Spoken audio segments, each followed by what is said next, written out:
Friend శివగాలేడానే. So ఆ శివగాడు ఇప్పుడు ఆ సృజన వాళ్ళిద్దరు ఫ్రెండ్సే అన్నట్టుగా. సో వాడే మధ్యలో ఉన్నాడు. వాడిని చూసే ఇప్పుడు వాళ్ళకి పైసలు ఇస్తాను. ఇక వానితోనే సంతకం పెట్టించుకుంటా. ఆ శివనే 3 నెలల నుండి చిట్టెత్తుకొని పైసలు ఇస్తలేవు, మళ్ళీ గాయనని మధ్యలో పెట్టి పైసలు ఎందుకు ఇస్తానో బిడ్డ? వాడానే అమ్మ. ఇక ఈ మహిళా సంఘం పైసలు వస్తాడు కదనే మీకు. సో వాళ్ళ అమ్మకు కూడా వస్తానే అట. ఆ పైసలు వచ్చిన తర్వాత మనం 3 నెలల చిట్టి పైసలు కట్టి మొత్తం క్లోజ్ చేసుకుంటారా ఒకసారి అని చెప్పేసి అన్నాడు.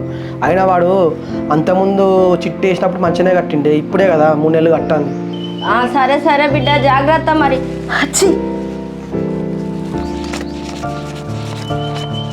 బిడ్డ తుమ్మైంది కదా, ఇప్పుడు ఇచ్చుడు అవసరమా? రేపు ఇత్తూతి. నువ్వు ఆగే అమ్మ. నువ్వు నీ మూఢనమ్మకాలు, తుమ్మైంది, పిల్లి ఎదురు వచ్చింది, ఇంకా ఇవి నమ్ముకుంటేనే కూర్చుంటావానే. పైసలు అంటే లక్ష్మీదేవత బిడ్డ. మన ఇంటికాడ నుండి ఇంకొకళ్ళ ఇంటికి పోయి మన ఇంటికి తిరిగి రావాలంటే ఇట్లాంటివి కొన్ని నమ్మాలి. అట్లా కాదే అమ్మా.